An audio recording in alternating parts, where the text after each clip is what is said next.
Are you still playing doctor in the military? I suppose someone has to hand out the band-aids. Richard Reed did not bother lowering his voice.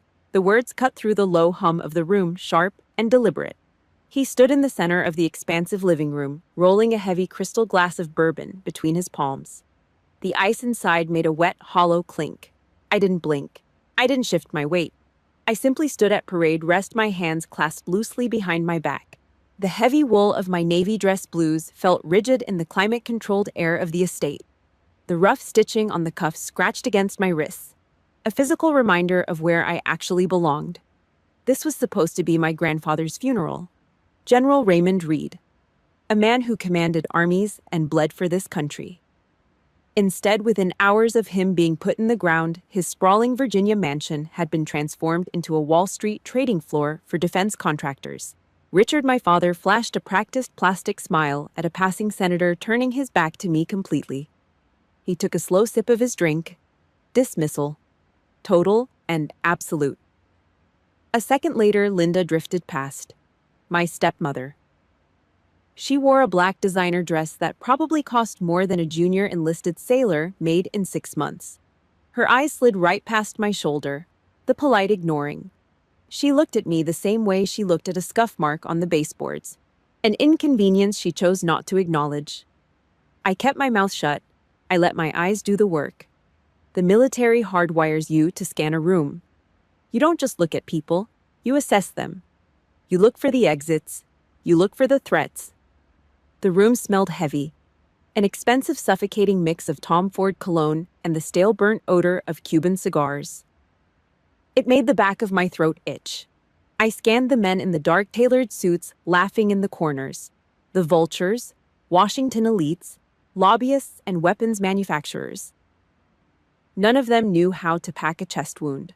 None of them knew what burning diesel and charred flesh smelled like. But right now, over plates of smoked salmon and expensive scotch, they were pricing out the lives of 19-year-old kids, turning American blood into profit margins. I looked back at Richard. He was laughing, but I saw the beads of sweat forming at his hairline. I watched the rapid shallow rise and fall of the chest of the lobbyist standing next to him. They were stressed, desperate for the next contract. I took a slow breath in through my nose, counted to 4, held it for 7. Exhaled for 8. The 4-7-8 method. I forced my heart rate down, 90 beats per minute, 80, 60. Cold control. Then came the heavy dragging footsteps on the Persian rug.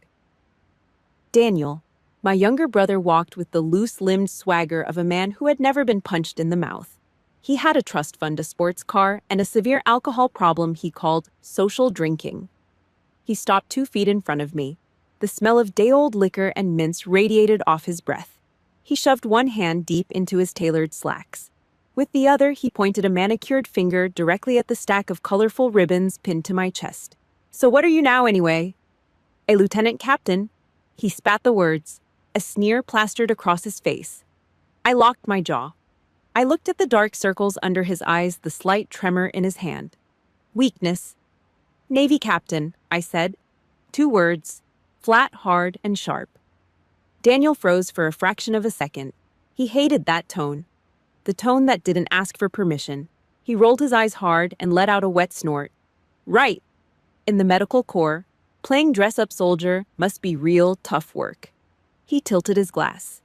A splash of amber liquid and a half-melted ice cube hit the floor, splattering directly against the polished toe of my black uniform boot. I didn't flinch. I didn't look down. I just stared a hole straight through his skull. Across the room, the domestic staff began pulling out the high-backed leather chairs around the long mahogany dining table. The catering crew was serving dinner. I watched the guests take their places. Richard, Linda, Daniel, the senators, the contractors. I counted the chairs. 9. There was no chair for me. There was no place card with the name Reed that didn't belong to the inner circle of the business. I was pushed out, exiled to the perimeter. I stepped back, letting my shoulder blades press against the cold plaster of the wall near the hallway arch, the shadow of the room, a glorified bouncer at my own grandfather's wake. I slipped my right hand into my trouser pocket. I rubbed my thumb over the side of my index finger. The skin there was thick, dead, and calloused. An ugly yellowish ridge of scar tissue. You don't get a callus like that from holding a pen or signing checks. You get it from pulling nylon combat tourniquets so hard they bite through your gloves. You get it from trying to stop a hemorrhage in the dark while the ground shakes. I had stood my ground in a canvas medical tent in Kandahar. I had operated for 40 hours straight with mortar shells screaming over the roof, shaking dirt into open chest cavities. I didn't break then. But standing here in this quiet chandelier-lit room, my lungs felt tight. The suffocation of being entirely invisible to the people who shared my blood. If you've ever fought a silent battle and felt this kind of disrespect, support the channel by hitting like and subscribe. Drop the word respect in the comments and tell me where and what time you're listening right now. Daniel wasn't finished. He slid into his leather chair at the table, picking up a fresh drink. He looked across the room, locking eyes with me. He saw me standing against the wall, isolated, quiet. He mistook my silence for submission. He opened his mouth. His lips curled into a vicious little smirk, drawing in a breath to deliver another alcohol-soaked punchline for his audience of defense contractors. He never got the words out. The heavy oak double doors at the front entrance blew open. The sound cracked like a rifle shot through the quiet hum of the room. A pair of hard leather heels slammed against the hardwood floor in the foyer, a heavy rhythmic marching step that did not belong in a civilian house. The clinking of silverware stopped. Richard's glass froze halfway to his mouth. Daniel snapped his jaw shut. The temperature in the room plummeted. Something else had just walked through that door. The heavy oak double doors did not just open, they were shoved apart with the kind of calculated force that immediately sucked the air out of the room. 4 men stepped through the entryway. They did not look like the defense contractors or the Washington lobbyists currently stuffing their faces with smoked salmon. They wore dark, tailored suits, but the cut of the fabric hid the distinct bulge of shoulder holsters. They moved with mechanical efficiency, fanning out their eyes, scanning the room with cold, clinical detachment. Federal agents, the real deal. They didn't speak. They didn't have to. They simply cleared a path. The low hum of civilian chatter died instantly. The clinking of crystal glasses stopped. You could hear the hum of the air conditioning unit working in the ceiling. Then Thomas Whitaker walked through the door. The Deputy Secretary of Defense. He was a massive man built like a cinder block with close-cropped gray hair and a face that looked like it had been carved out of granite. He didn't walk. He marched. Every step was deliberate, carrying the immense crushing gravity of the Pentagon. The shift in the room was violent. The arrogant, relaxed posture of the billionaires and politicians vanished. Spines snapped straight. Throats were cleared nervously. Richard reacted first. Panic flashed across his face. This was a man who measured his self-worth in government contracts, and the second in command of the entire United States military had just walked into his living room unannounced. Richard practically threw his glass of bourbon onto a side table. The amber liquid sloshed over the rim, staining the polished wood. He didn't care. He frantically smoothed the lapels of his suit, wiping his slick, sweaty palms on his trousers. He pasted on a wide, hungry smile, the smile of a salesman about to close the deal of his life. He stepped directly into Whitaker's path, thrusting his right hand out. "Mr. Secretary." Richard said, his voice loud, carrying a desperate sort of fake warmth. "What an absolute honor. I am Richard Reed.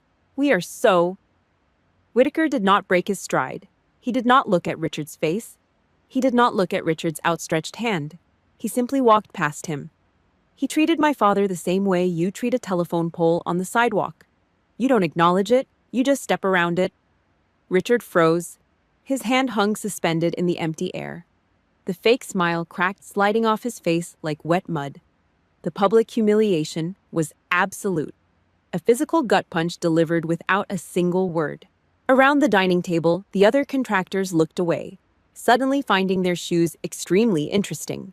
Whitaker kept moving, straight toward the back wall, straight toward the corner where they had exiled me. He stopped exactly 2 feet in front of me. The silence in the room was so heavy it felt like water pressure in my ears. I didn't move. I kept my back straight, my hands clasped loosely behind my back.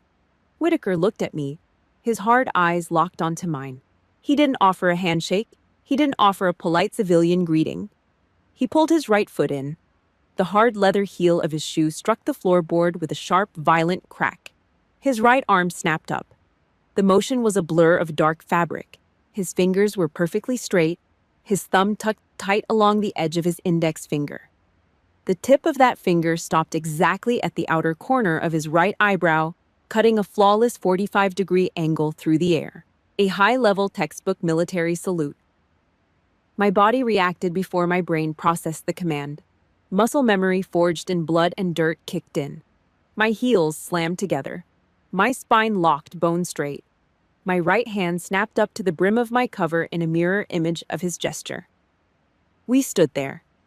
Two soldiers, completely ignoring the room full of millionaires, politicians, and bloodsuckers holding their breath around us. Out of the corner of my eye, I saw Daniel. He actually took a physical step backward, stumbling slightly against the edge of the dining table. His mouth hung open in dumb, slack-jawed shock. The glass of liquor he had used to mock me a minute ago was trembling in his hand. Richard looked like he had swallowed crushed glass. The muscles in his jaw were locked tight.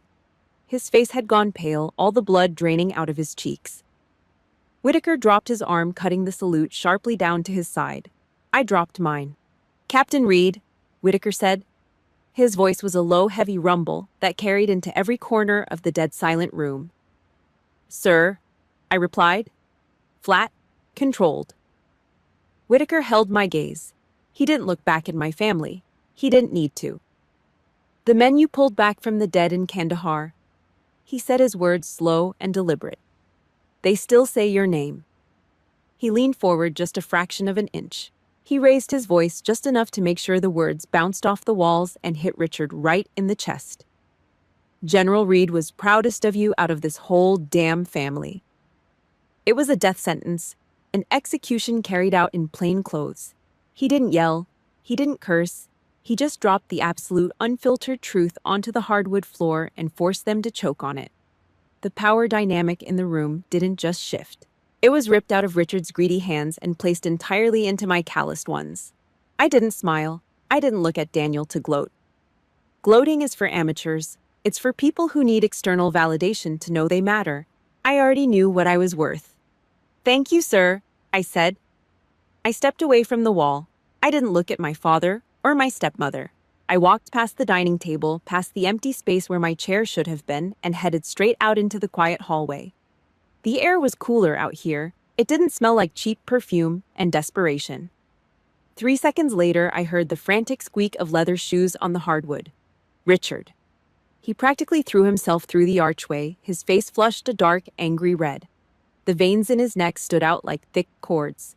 The polished CEO mask was entirely gone, replaced by raw, naked panic. He needed to know how I had bypassed his entire social ladder. "Kira!"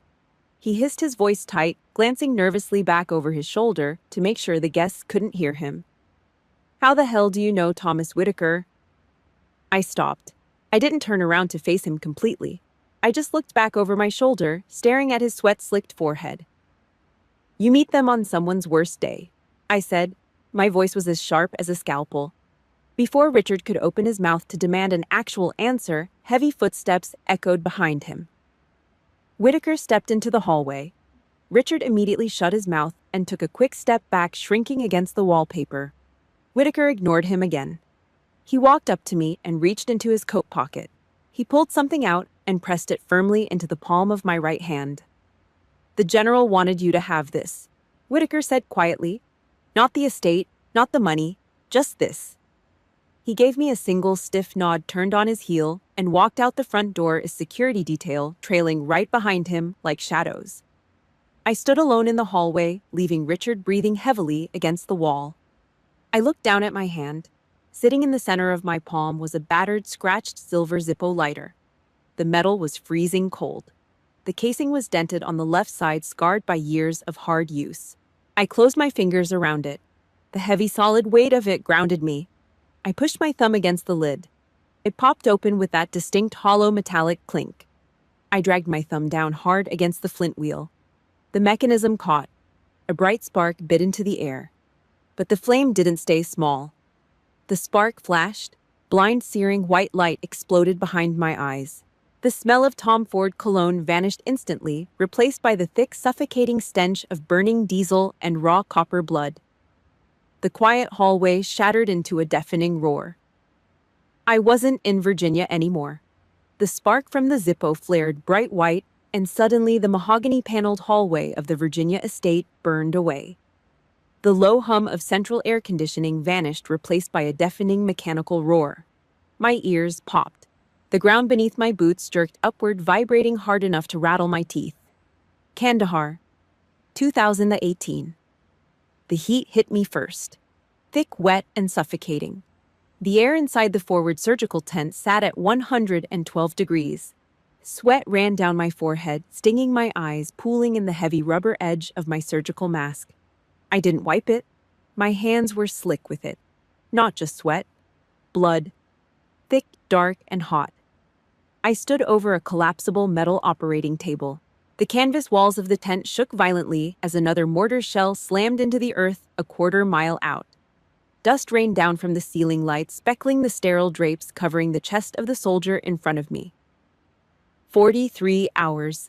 I had been awake cutting and sewing for 43 hours straight. There was no time to sit, no time to eat, no time for fear. Just the brutal mechanical rhythm of keeping people breathing when their bodies were trying to give up. The tent reeked. A toxic, stomach-turning cocktail of industrial bleach, raw copper, and the undeniable stench of open bowels. My fingers clamped hard around a heavy steel scalpel. I dragged the blade down, making a fast, deep incision to expose a piece of shrapnel wedged tight against a collarbone. The metal clinked against the clamp. "More suction," I ordered. My voice sounded thin and raspy like dry sandpaper. My mind slipped backward, a cruel glitch in focus. Just 6 hours before this body was put on my table, I had stood outside in the dark, sucking down lungfuls of dust and exhaust fumes. I had the SAT phone pressed hard against my ear, trying to block out the noise of a Black Hawk spooling up on the tarmac. The connection was garbage. A heavy rhythmic static hissed through the speaker. But Tom's voice cut through it just fine, flat, even, completely detached. "I didn't even think you were still alive over there, Kira." I leaned against a concrete barrier, closing my eyes. "Tom, we took incoming all morning. The comms were down. I couldn't call. It doesn't matter anymore." A long pause, just the static buzzing in my ear. I signed the papers. The words didn't register at first. My brain was too tired, too wired on adrenaline and cheap instant coffee. "What papers?" I asked. "The divorce papers, Kira. It's done. I'm done." The call lasted exactly 3 minutes. A beep sounded loud and sharp, signaling the dropped connection. I pulled the heavy plastic receiver away from my ear. I stared at the dark, empty desert line. I didn't cry. I didn't scream. I just stood there in the wind. I lifted my left hand. My fingers were stiff and swollen from the heat. I grabbed the plain gold band on my ring finger, twisted it hard, and pulled it off. The metal was caked in fine brown dust. I unzipped the top pocket of my scrubs and dropped the ring inside. It landed with a dull thud against my chest. I turned around, walked to the scrub sink, pumped iodine soap onto my forearms, and went back to work. In the military, you don't get the luxury of grieving your own life. You just keep cutting. The memory snapped. The blast of a nearby siren dragged me violently back to the operating table. The tent flaps tore open. 2 medics rushed in carrying a stretcher. They were shouting, their voices hoarse and desperate, overlapping each other. "Incoming severe trauma. Watch your backs." I stepped away from my table, letting the backup surgeon take over. I stripped my bloody gloves off, throwing them onto the concrete floor, and snapped a fresh pair on. They slammed the stretcher down onto the empty bay next to me. Private First Class Tyler Mercer, 19 years old. He didn't look like a soldier. He looked like a kid who should be working a summer job at a hardware store in Ohio. His face was chalk white. His lips were entirely bloodless. "Status!" I yelled, pushing a medic aside to get to his legs. IED blast shrapnel tore through the right thigh, severed the femoral artery. Mercer was thrashing, his eyes wide, blind with panic. He was bleeding out fast. Dark arterial blood pulsed out of the massive jagged wound on his leg in heavy rhythmic spurts, soaking through the canvas stretcher and pooling onto the floor around my boots. "Get a tourniquet now," I barked. A medic slapped a brand new vacuum-sealed trauma kit into my hand. I ripped the plastic open with my teeth. I pulled the black nylon strap out, looping it high and tight around Mercer's thigh, just above the massive tear in his flesh. I grabbed the heavy plastic windlass rod. I twisted it, hard. The nylon bit deep into his muscle. "Hold him down," I ordered.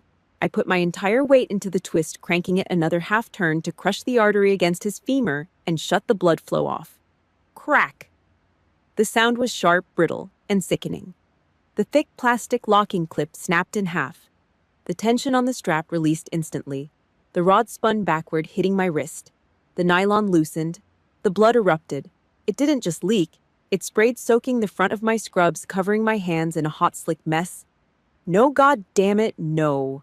I roared. I threw the broken pieces of the plastic lock onto the floor. I dropped to my knees, driving both of my bare, bloody hands directly into the open wound. I found the severed end of the femoral artery with my thumbs and pushed down with every ounce of strength I had left in my body. "Clamp? Give me a damn hemostat!" I screamed without looking up. Mercer stopped thrashing. His body went terrifyingly still. His head lolled to the side, his eyes fixing on the ceiling. "Stay with me, Mercer. Do not close your eyes. You hear me? Keep them open." He didn't blink. The monitor behind me started screaming a long, continuous, high-pitched tone. I kept pushing. My shoulders burned, my hands cramped, locking up from the pressure. I poured my entire body weight into his leg, trying to act as a human tourniquet. "I need a clamp," I yelled again, my voice cracking. A hand grabbed my shoulder. Heavy, firm. "Doc, let it go." I looked up. The senior medic was standing over me, shaking his head slowly. "Time of death," he said quietly, looking at his watch. 14:43. I stared down at my hands.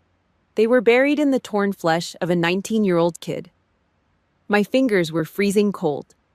The blood on my skin was already starting to cool. 43 minutes. That was all it took. I looked at the floor. Lying in the puddle of Mercer's blood were the two broken halves of the black plastic locking clip. A cheap, defective piece of equipment. The roaring of the tent faded. The smell of copper and bleach thinned out. The freezing cold of my hands remained, but the blood was gone. I blinked. I was standing in the quiet, air-conditioned hallway of my grandfather's Virginia estate. The heavy silver Zippo lighter was still clutched tightly in my right hand. The metal felt rough against my calloused thumb. The profound, bone-deep exhaustion settled back into my spine. My chest felt hollow. A sharp, metallic click broke the silence. At the end of the hallway, the heavy oak doors to my grandfather's private study unlocked. The family lawyer, a thin man in a gray suit, pushed the doors open. He looked down the hall, his face entirely unreadable. "If everyone could gather inside, please." The lawyer called out, his voice echoing slightly in the vast house. "We will begin the reading of the will." I slipped the Zippo into my pocket. I locked the memory of Kandahar back into the dark, silent box in my head. I walked toward the study, my face a blank mask of discipline. I stepped into the room entirely unaware that the biggest explosive device of my life had already been armed, and the pin was about to be pulled right here on American soil. The air inside General Raymond Reed's private study was thick and suffocating. It smelled like old pine wood, expensive leather polish, and the stale, sour linger of half-smoked cigars. The room felt less like a place of business and more like a sealed tomb. Richard sat right in the center of it all. He occupied the massive, high-backed leather chair behind the general's desk. His fingers interlaced tight across his stomach. He was already playing the part of the new patriarch, claiming the throne before the dirt on the grave had even settled. Daniel stood in the far corner of the room, his legs crossed at the ankles, swirling a fresh glass of amber liquor. A lazy, arrogant smirk rested on his face. I did not take a seat. I stood near the heavy oak doors, my spine locked straight, refusing the only empty chair left in the room. Mr. Vance, the family lawyer, sat at the edge of the desk. He was a thin, graying man who moved with the mechanical stiffness of a clockwork toy. He cleared his throat, turning over the heavy cream-colored pages of the last will and testament. "We have reached the final clause," Vance said. His voice was flat, carrying absolutely zero emotion. "Regarding the Reed Veterans Foundation." Richard leaned forward slightly. The leather chair squeaked under his weight. He smelled the money. Vance looked down at the paper. "I leave absolute controlling interest and full executive direction of the Reed Veterans Foundation to my granddaughter, Captain Kira Reed." The words dropped into the quiet room like a live stun grenade. Daniel snapped first. He pushed off the wooden bookshelf so hard his drink sloshed over the rim, staining the expensive Persian rug. "What?" Daniel spat, his face twisting into an ugly red knot.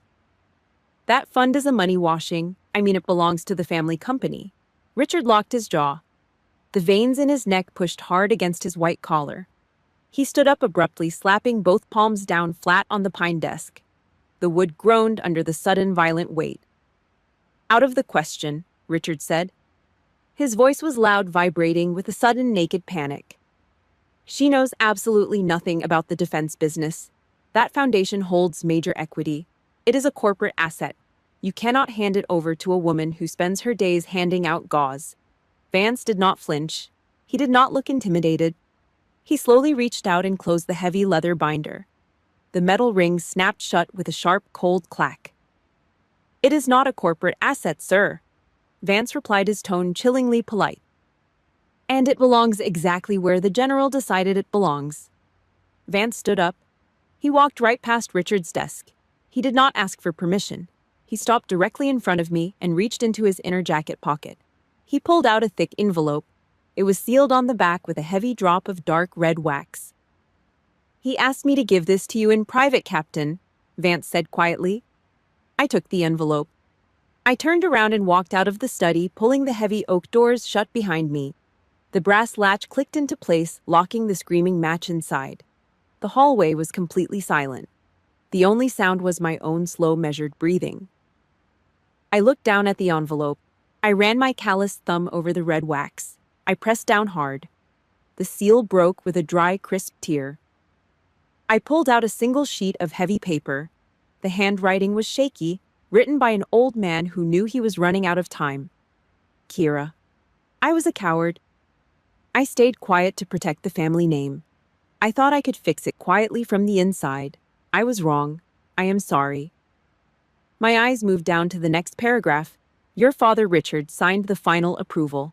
He bribed procurement officials at the Pentagon to push the defective RDS-40 plastic tourniquets to the front lines in Kandahar.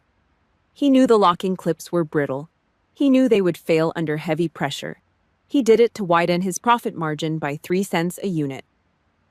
I have already handed the financial evidence over to the Department of Defense. My pupils dilated. The air in the hallway completely vanished. A sudden violent wave of physical nausea rose up in the back of my throat. It tasted like copper and battery acid. My fingers dug so hard into the paper that the edges crumpled. The memory exploded inside my brain. The sharp, brittle crack of the plastic locking clip snapping in half under my hands. The sudden, horrifying release of tension on the nylon strap. The hot, dark blood spraying across the front of my surgical scrubs. The dead weight of Private Tyler Mercer on the canvas operating table. 19 years old. He did not die because of enemy mortar fire. He did not die because I failed to hold the artery. He died because my father wanted a bigger year-end bonus. The blood that soaked into the desert sand in Kandahar did not belong to the war. It belonged to Richard Reed. He had put a price tag on a young American life, and he had sold it for pennies. My father had turned my operating table into a slaughterhouse. My breathing stopped completely. The shock burned away. The profound, suffocating grief burned away. Every single trace of human empathy I'd left for the people inside that study evaporated, leaving nothing behind but pure, freezing ice. The brass handle of the study door turned. The heavy hinges creaked. Richard poked his head out into the hallway. His face was pale. The heavy sweat had returned to his forehead, shining under the overhead lights. He looked at the paper in my hands. His eyes narrowed sharp and probing like a rat cornered in a dark alley. "What did your grandfather write to you?" Richard asked. He forced his mouth into a stiff, terrifyingly fake smile. I did not scream. I did not throw a punch. I did not say a single word to him. I slowly folded the thick paper in half. I ran my thumb along the crease, making it sharp. Then I folded it in quarters. I reached up and slid the letter into the breast pocket of my uniform, right over my heart. I raised my head. I looked directly into Richard's eyes. I was no longer looking at my father. I was looking at a hostile target. I walked back into the living room. The heavy oak doors shut behind me, completely silent this time. The atmosphere in the room was completely different now. The tension from Whitaker's brief appearance had faded. The defense contractors and politicians were back to doing what they did best, drinking expensive alcohol and patting each other on the back. Richard was standing near the fireplace. He held a fresh glass of bourbon high in the air, a wide, charismatic smile plastered across his face. He was about to deliver a toast, probably something empty about family legacy and patriotism. I didn't let him start. How much does a nylon tourniquet cost, Richard? My voice wasn't loud. I didn't yell.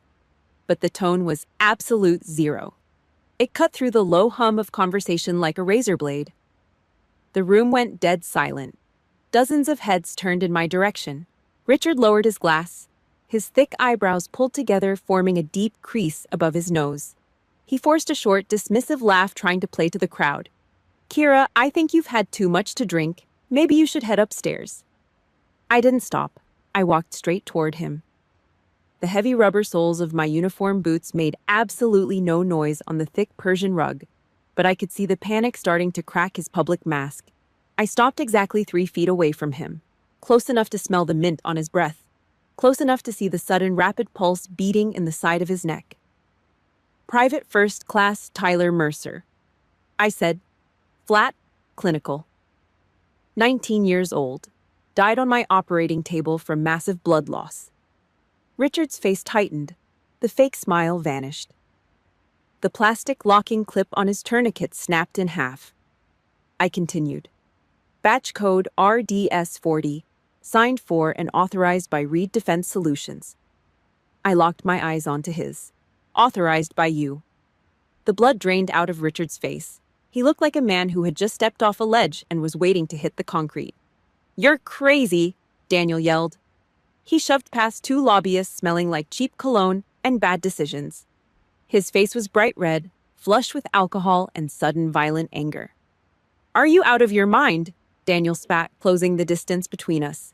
You're going to stand here in front of these people and slander our own company, slander this family.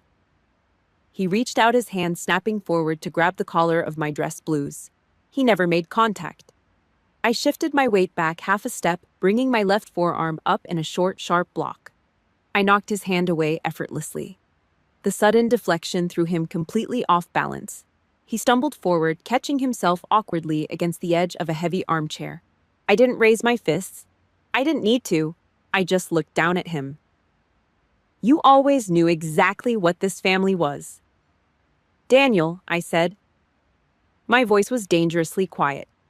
But you hid behind the liquor and that loud mouth because you have never had the guts to do a single hard thing in your entire life. Daniel froze. His jaw worked silently, opening and closing like a fish on the deck of a boat. But no sound came out. The humiliation completely paralyzed him. Around us, the crowd of millionaires physically backed away. The Washington elites, the power brokers. They recognized a sinking ship when they saw one, and right now the Reed family was taking on water fast. They scrambled backward, creating a wide, empty circle around the 3 of us. Richard stared at me. His chest heaved. The panic in his eyes morphed into pure, cornered desperation. You are destroying this family, Richard hissed through his teeth, his voice a ragged whisper meant only for me. No, I replied, my face completely blank. I just decided to stop covering for it. Footsteps echoed from the hallway, hard, rhythmic. Thomas Whitaker stepped back into the living room. He was not alone this time. 2 men wearing dark blue windbreakers followed right behind him. The bold yellow letters on the backs of their jackets caught the harsh glare of the chandelier. FBI. The silence in the room became toxic. You could hear the faint, high-pitched whine of the refrigerator running in the kitchen 2 rooms away. Whitaker walked past the shrinking crowd of contractors. He stopped right next to me, his massive frame casting a long shadow over Richard. "Richard Reed," Whitaker said. His voice was heavy, carrying the full crushing weight of the federal government. "I highly suggest you exercise your right to remain silent. As of 5 minutes ago, the Department of Defense has frozen all financial assets tied to Reed Defense Solutions. The Bureau is currently executing search warrants on your corporate offices." Richard's mouth fell open. He looked at Whitaker, then at the federal agents, his eyes darting frantically around the room. "This is a political hit job," Richard shouted, his voice cracking, completely losing control. "You have no proof. You have absolutely nothing on me." Whitaker didn't blink. He just stared down at my father with the cold, dead eyes of a man who had seen worse men try to lie their way out of hell. "No, Richard," Whitaker said flatly. "This is just math." One of the agents stepped forward. He reached for Richard's arm. Daniel panicked. He lunged off the armchair, throwing a wild, sloppy punch at the second federal agent. The agent didn't even flinch. He sidestepped the punch, grabbed Daniel by the back of the neck, and slammed him face first down onto the hardwood floor. The sound of Daniel's nose breaking cracked loudly across the room. He let out a muffled, pathetic groan, his cheek smashed flat against the oak planks. The agent dropped his knee hard into Daniel's spine, pinning him down. The metallic ratcheting sound of heavy steel handcuffs locking into place echoed sharply. Click, click, click. Richard didn't fight. He just stood there, completely frozen. The heavy crystal glass slipped out of his sweaty, trembling fingers. It hit the marble tile framing the fireplace and shattered. Amber bourbon splashed across the pristine white stone, glittering like broken glass in the light. An agent grabbed Richard by the bicep, spinning him around roughly to secure his wrists behind his back. The high society crowd scattered. The lobbyists, the politicians. The men who had been shaking Richard's hand 10 minutes ago now pressed themselves against the walls, desperately trying to avoid getting caught in the blast radius of a federal indictment. They treated the Reed family like a highly contagious disease. I took a slow step backward. I watched the agents haul Daniel off the floor by his arms. Blood ran down his chin, dripping onto the lapel of his expensive suit. I watched them march Richard toward the front door, his head hung low, his shoulders completely slumped. The arrogant defense contractor was gone. All that was left was an old, desperate man in handcuffs. I didn't smile. I didn't feel a rush of victory. I didn't feel anything at all. The objective was neutralized. The threat was eliminated. I turned around, leaving the shattered glass and the ruined legacy behind on the floor. I walked toward the back door of the estate, stepping out into the cool, dark Virginia night without looking over my shoulder a single time. 6 months later. The wind cutting across Arlington National Cemetery was sharp, freezing, and completely indifferent. Row after row of identical white marble headstones stretched out across the rolling green hills, standing in perfect silent formation under a pale gray sky. It was the kind of cold discipline that didn't end when the heart finally stopped beating. I stood alone in front of General Raymond Reed's grave. I held a small, cheap bouquet of white chrysanthemums wrapped in brown paper. I didn't wear my navy dress blues today. No ribbons, no medals. Just a heavy canvas jacket, a plain gray shirt, and worn denim jeans. The corporate defense empire Richard built on top of this old man's legacy was gone. Smashed to pieces by federal indictments, asset freezes, and ruthless Pentagon audits. Richard was currently sitting in a concrete holding cell, waiting for a federal judge to hand down a sentence that would ensure he died behind bars. Daniel was broke. Cut off from the trust funds his sports cars repossessed, forced to live out of a roadside motel while the lawyers picked the bones of the company clean. I stepped off the paved walkway. My boots crunched against the frost-covered grass. I dropped the white flowers at the base of the headstone. I took my hands out of my jacket pockets. I reached out, pressing my bare, calloused fingertips against the freezing white marble. The stone bit into my skin. "You messed everything up, old man," I muttered. My voice was quiet, caught by the wind, and carried away over the endless rows of the dead. "You stayed quiet when you should have screamed." I let my hand drop to my side. I stared at his name carved into the rock. "But I forgive you." I didn't say it for him. He was dead. I said it for me. I felt the heavy, suffocating weight I had been carrying in my chest for years finally crack open. The thick defensive armor I wore just to survive my own bloodline hit the dirt.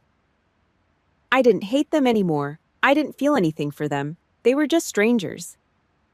I turned my back on the grave and walked back down the path. I didn't look over my shoulder. I was done with ghosts. 2 days later, the military terminal at Baltimore/Washington International Airport smelled exactly the same as it did a decade ago. Industrial floor wax, stale black coffee, and the thick, unmistakable stench of jet fuel seeping in through the heavy glass doors leading out to the tarmac. I sat on a hard plastic chair near Gate B. My olive-drab duffel bag sat on the scuffed linoleum floor between my boots. I held a styrofoam cup of cheap black coffee in my right hand, letting the heat bleed through the thin material and seep into my skin. The terminal was loud. A steady, chaotic hum of combat boots, rolling luggage, and PA announcements. Troops moving out. Families saying goodbye. I watched the crowd with the idle, sweeping gaze of a soldier. A young woman in green combat fatigues broke away from a group of soldiers standing near the vending machines. She was young, maybe 22 tops. She wore the caduceus insignia of a combat medic on her collar. She walked toward my row of seats. Her pace slowed down the closer she got. She looked nervous. She stopped 3 feet away from my chair. Her eyes were locked onto the black Velcro name tape stitched over the right side of my chest. "Reed." She swallowed hard, her throat bobbing. "Excuse me, Captain." I took a slow sip of the bitter coffee, letting it burn the back of my throat. I lowered the cup. "Yeah." She shifted her weight from one combat boot to the other. "Were you deployed to Kandahar in the summer of 2018? I looked at her face. The memory of the canvas tent, the shaking ground, and the smell of blood flashed in the back of my mind. But it didn't drag me under this time. It was just a fact, a piece of history. "I was," I said. The young medic took a shaky breath. "My brother, Specialist Ben Keller, he took a heavy round to the chest outside the wire. They medevaced him to the forward surgical team." She looked down at my hands holding the coffee cup. "They said a female Navy surgeon pulled the bullet out of his lung and kept him breathing." I stared at her. The name clicked perfectly into place. A chest tube, a shattered third rib. 2 pints of O-negative blood squeezed in by hand because the pressure bags had ruptured. I remembered the heavy, ragged sound of his breathing, finally stabilizing on the metal operating table. "I remember Keller," I said quietly. I looked the young medic directly in the eyes. "How is he doing?" Her eyes immediately filled with tears. She didn't wipe them away. She just let them sit there on the brim of her lower lashes. "He's alive. He came home. He got married last year." She sniffled, her voice thick with emotion. "He has a little girl now." The words hit me right in the center of my chest. Not like a bullet. Like a deep, solid breath of clean air. It was a piece of math that Richard Reed could never understand. The absolute, unquantifiable value of a single human life. I set my coffee cup down on the empty plastic chair next to me. I stood up, rising to my full height. The young medic took a half step backward. She squared her shoulders. She snapped her heels together, the rubber soles of her boots squeaking against the linoleum. She raised her right hand, bringing her fingertips sharply to the edge of her cover. It wasn't a mandatory salute. It wasn't about rank or protocol or military regulation. It was pure, unfiltered respect. It was a silent thank you from a sister for giving her a family to go home to. For the first time in a very long time, I actually smiled. A real, genuine smile that reached my eyes. I snapped to attention. I brought my hand up, returning the salute with a sharp, crisp motion. "Take good care of your people, medic," I said. "Yes, ma'am," she replied. She dropped her hand, gave me one last firm nod, and turned around to walk back to her unit. I stood there for a second, listening to the muffled, vibrating roar of a C-17 Globemaster spooling its massive engines on the tarmac outside.